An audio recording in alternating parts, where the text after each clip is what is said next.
এই অ্যাটারিক্স অ্যান্টিজ লোশনের mainly benefit, use, MRP and side effect সবকিছু বিস্তারিত আলোচনা করবো এই ভিডিওর মাধ্যমে। তো তাই বন্ধুরা ভিডিওটি পর্যন্ত শেষ পর্যন্ত অবশ্যই কন্টিনিউ দেখবেন এবং চ্যানেল নতুন ভিউয়ার্স হলে অবশ্যই চ্যানেলটি সাবস্ক্রাইব করে অবশ্যই বন্ধুরা এই অ্যাটারিক্স অ্যান্টি লোশনে কি কাজ করে, এর মেনলি বেনিফিট কি? বন্ধুরা আপনার বাজারের অনেক লোশন ইউজ করেছেন, কিন্তু ওই লোশনগুলির থেকে এই অ্যাটারিক্স লোশন একটু এক্সট্রা কাজ করে থাকে, কারণ এর মধ্যে এমন এমন মলিকুল দেওয়া আছে যেটি অন্যান্য লোশনের থেকে পাওয়ারফুল এবং বেটার রেজাল্ট দিয়ে থাকে।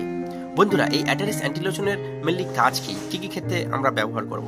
গায়ের মধ্যে প্রচন্ড পরিমাণে চুলখানা বার হয়েছে, অ্যালার্জি র্যাশ বার হচ্ছে, গায়ের মধ্যে খোস উঠছে প্রচন্ড পরিমাণে এবং গুড়ি গুড়ি র্যাশ ভর্তি হয়ে যাচ্ছে, অন্য লোশনে কাজ হচ্ছে না বা অন্য লোশন মাখাচ্ছে না, আবার রিফিড আসছে।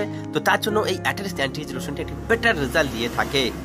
বন্ধুরা এই অ্যাটারিক্স অ্যান্টিজ লোশনটি দাম রাখা হয়েছে 488 টাকা 100 ml এর দাম, এবং এই লোশনটি ম্যানুফ্যাকচার করে থাকে ডাক্তার রেড্ডি, যেটি খুবই বড় র্যাঙ্কের ও টপ র্যাঙ্কের একটি